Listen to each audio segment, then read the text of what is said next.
Are the biblical plagues upon us? Well, you might think so by looking at this image. This is an image from Mecca, the holiest site in Islam. Hey guys, everything new under the sun. This is a plague of locusts which are covering the grounds in Mecca. Pretty fascinating thing. I mean, these are images of biblical nature and representative of biblical plagues. There's an article here from Breaking Israel News, and we're going to take a look at an update on the bank run from the Yellow Vest group in Europe, France specifically. We're going to take a look at a couple of articles about the economy and see where that's going.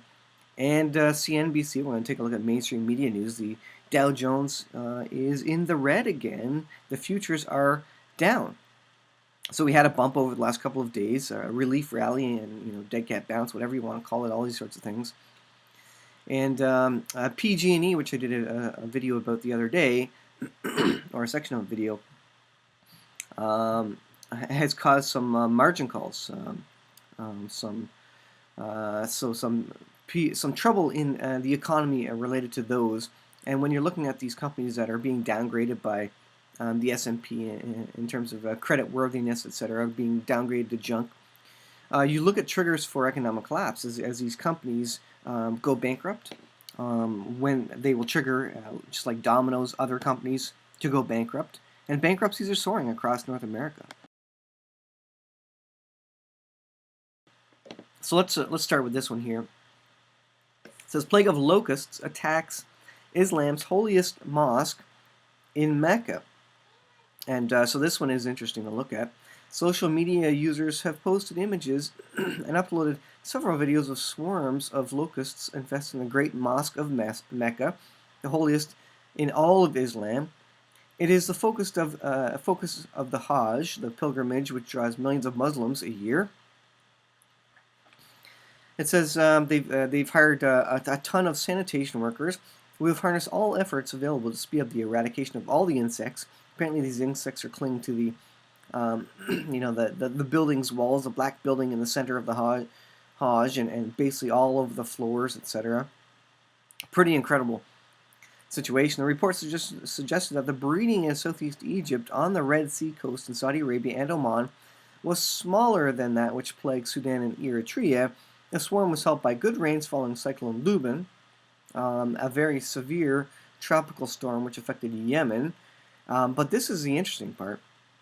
It says, it is simply irony that in the weekly Torah portion, Jews read about the final 5 plagues, boils, fiery hail, locusts, darkness, and death of the firstborn males in Egypt, that God sent to afflict Pharaoh and the Egyptians.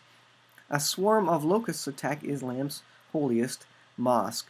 Now you can say, is that coincidence or whatever, but I think that's pretty interesting. I think God uses these parallels in interesting ways, and it should make you realize that, these things did happen in the past. They will be happening in the future, as Bible prophecy tells us.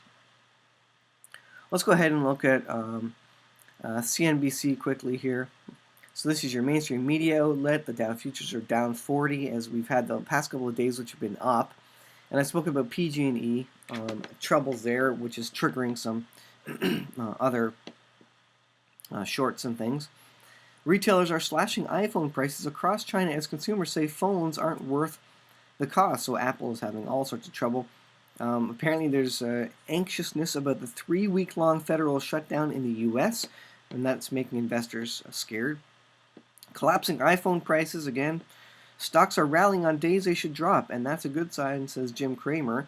So we're back to the news of, when there's bad news, the stocks go up because they're looking for a bailout. They're looking for lower interest rates. So that's when stocks go up. So we kind of had this reversal where good news is generally supposed to bring stock market downtrends and going down.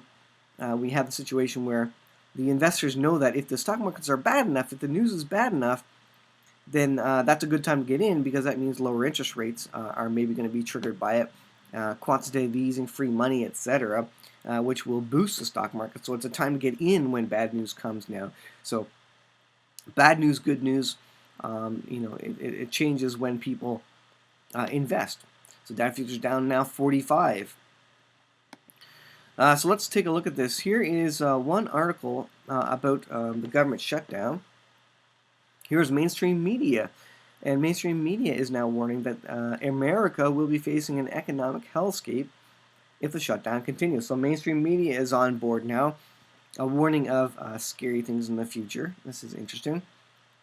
Is the mainstream media overhyping the economic impact of the government shutdown for political purposes? Of course they are, it says. Once upon a time, the mainstream media in the United States at least attempted to maintain a facade of objectivity, but those days are long gone. In this case, it says they want to stir up as much public resentment against Trump as possible in order to force him to end the government shutdown. It says, but let's get to the point here. But will it really become a hellscape? Here are some things that they are saying that we will be facing in their doomsday scenario if this government shutdown goes on. 38 million low-income Americans will lose food stamps. 6 million face an uncertain timetable for collecting tax refunds. So this is the biggest issue since the what is it, the something RS, the TRS, the whatever it is, the tax, the IRS, that's what it is in America. The IRS isn't going to be processing tax refunds, so you have 6 million Americans apparently who have no idea when they're going to get their tax refund, and some people rely on that. 2 million without rental assistance and facing possible eviction. So money they're getting from the government, whether that be pensions or etc., they may be facing evictions because they're not getting government checks.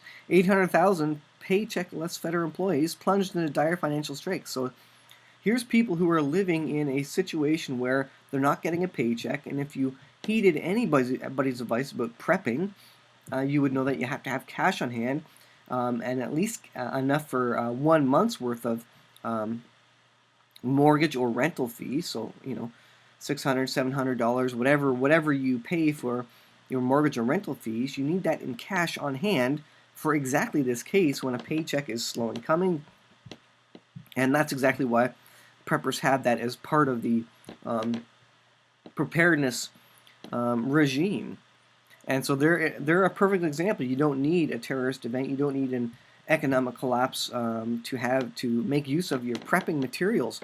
And this is exactly the case where these federal employees now, if they don't have cash saved in their, under their pillow or whatever, they're going to have trouble, and they're going to have to go into debt and use a credit card to pay their mortgage or whatever. And so interesting situation there.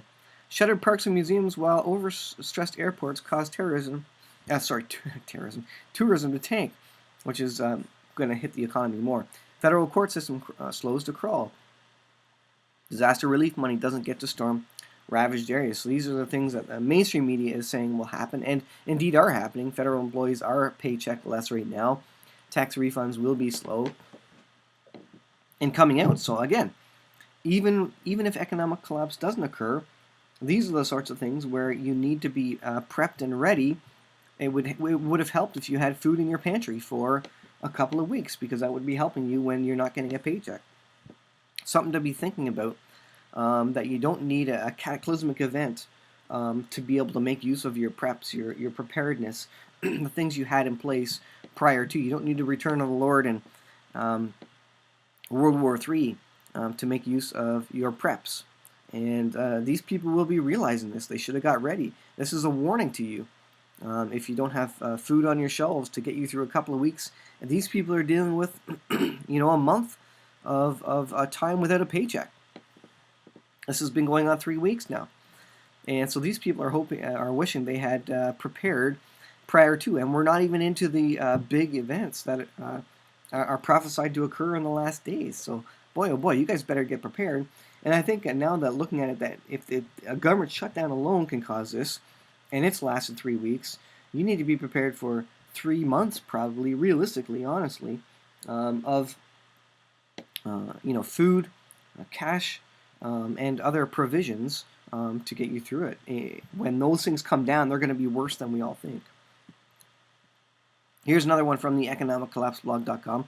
This is one I haven't looked at too much before, and many poo-poo the idea, but I think God does give signs in the sun, moon, and stars. So Amir Sarfati basically was poo-pooing the blood moons and the selling of the books on um, the quartets. My brain isn't working, but the four blood moons in a row, and selling books of it. And he says, there's only one blood moon and sun and moon going dark. One mentioned in the Bible, so don't pay attention to these. But I think that's short-sighted. I like Amir, but I think in this case he has it wrong. I think God does give us many signs in the sun, moon, and stars. They should be warning. They should be making us pay attention and say, oh, you know what? We need to go back to the Bible. We need to see what the Bible says about signs. And this is all part of God's warning to get us ready for last days events. And they do seemingly line up with some significant historical timelines: the birth of Israel as a nation, the 1967, Six-Day War, etc. And so on January 20th, a super blood wolf moon will cross America on the second anniversary of Donald Trump's inauguration. So I don't know what it has to do with Donald Trump's inauguration. Remember, the moon is generally a bad omen for the Jewish people, whereas eclipse of the sun is generally a bad omen historically. That's kind of the, not the legend, that's kind of what they say about an eclipse of the sun. It's a bad omen for Gentile nations, so the U.S. So could the blood moon be a sign, a significant event occurring shortly, maybe shortly after this, between Israel and the U.S.? Maybe does this have to deal with the peace plan? These are all the things you got to look at. But I think God throws things up in there. Now these have been scheduled from the foundations of the earth. This is just part of God's time clock, the spinning of the planets and the movement of the planets. God knew this was going to be in place and come across America before he laid the foundations of the earth. This time clock he set in order, the movement of the universe and the planets. That being said, though, like I say, I think all these things should be signs to wake us up to say, hey, you know what? Maybe we should be paying attention to this stuff. On the evening of the 20th of January, a very strange phenomenon will happen, a total lunar eclipse that has been dubbed a super blood wolf moon, and it will appear above the sky in America. The entire eclipse, from beginning to end, will be visible from every single location in the continental United States. But much of the rest of the world will miss out on the experience completely. For example, the eclipse will not be visible anywhere in China. Some would argue that is just a coincidence, but it is almost as if someone arranged the timing of the super blood wolf moon so that it would be seen especially by people living in the United States. And so there's lots of connections you can make to this, and a lot of people are making connections. Regardless, I think, when these things happen, we know that the Lord uses signs in the sun, moon, and stars. They are for appointed times, moedim. If you watch Scotty Clark, you'll know about moedim, the appointed times. And these are to warn us. These are to wake us up. And you say, hey, you know what? God is in control, and he has some things coming down the pipe, and we need to be aware of them. Well, let's see. I looked at that one already. Let's look at this one. This is from zerohedge.com.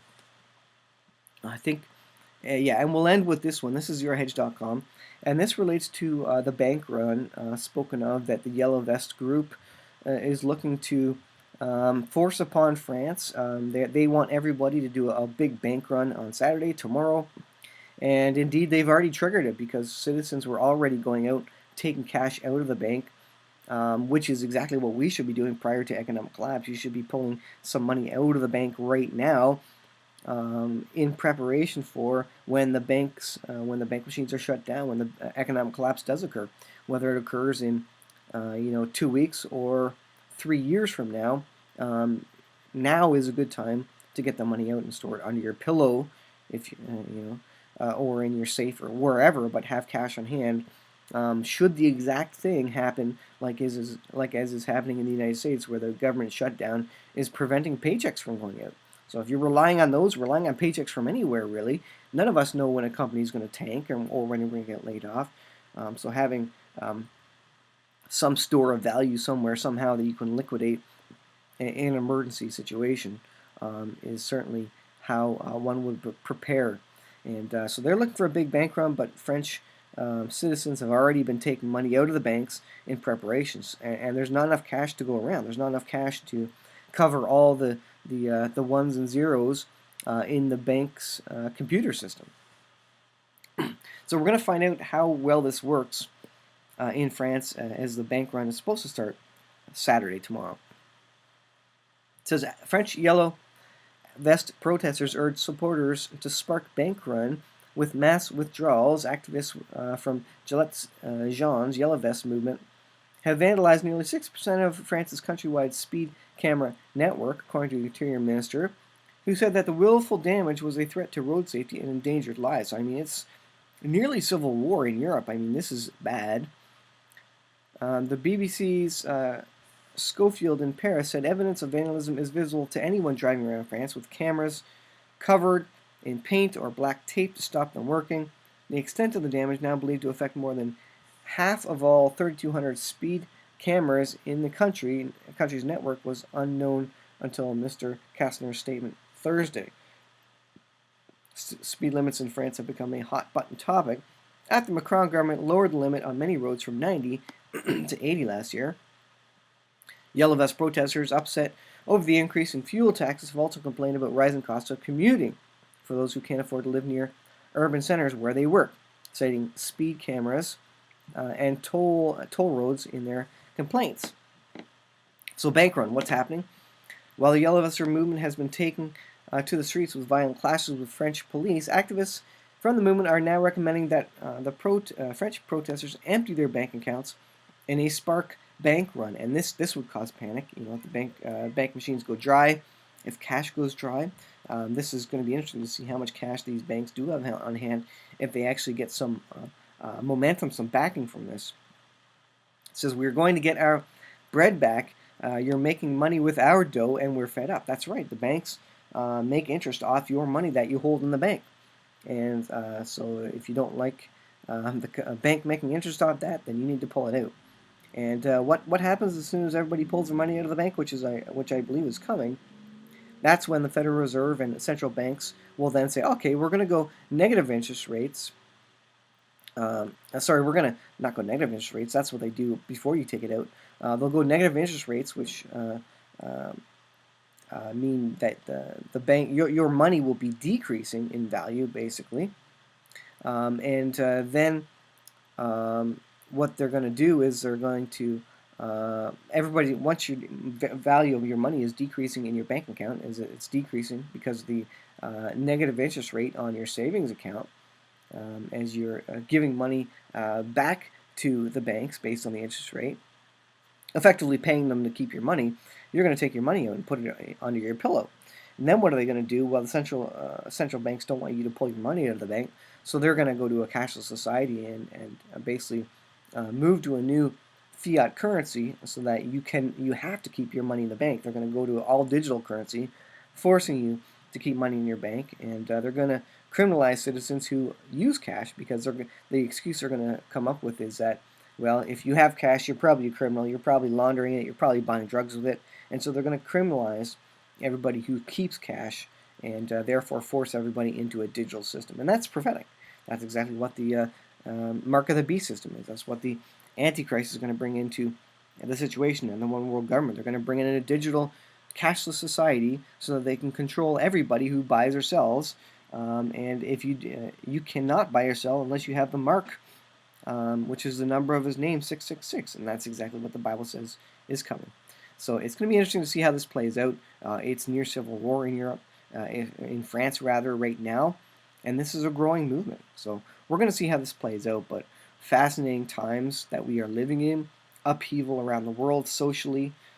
These countries are in upheaval and getting near chaos, where you have these sorts of things happening.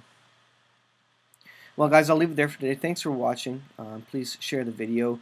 The Lord's return is getting closer, and the rapture event is very, very close. And some of these big end time prophetic battles are even closer than I believe we think. Wouldn't it be cool if we could look into the future and know that, for example, in November 2019, that a particular Bible prophecy is fulfilled? Wouldn't it be cool to know the future and to see, boy, the countdown is on to this big prophetic event? Wouldn't that be exciting? And then what would you do with your time if you knew that? Um, God doesn't tell us when these things are going to happen because the implications are that, well, I'll just put off getting saved until that time. And that's one of the reasons he doesn't tell us the exact time and date. But we know it's near. We know it's at the door. God says that the Bible says that we should know the times and the seasons, just like we can predict the weather. We should know what's coming upon us, and we should recognize the hour that we're in. And I believe we're in the last hour of the last days. Thanks for watching, guys. We'll see you in the next video.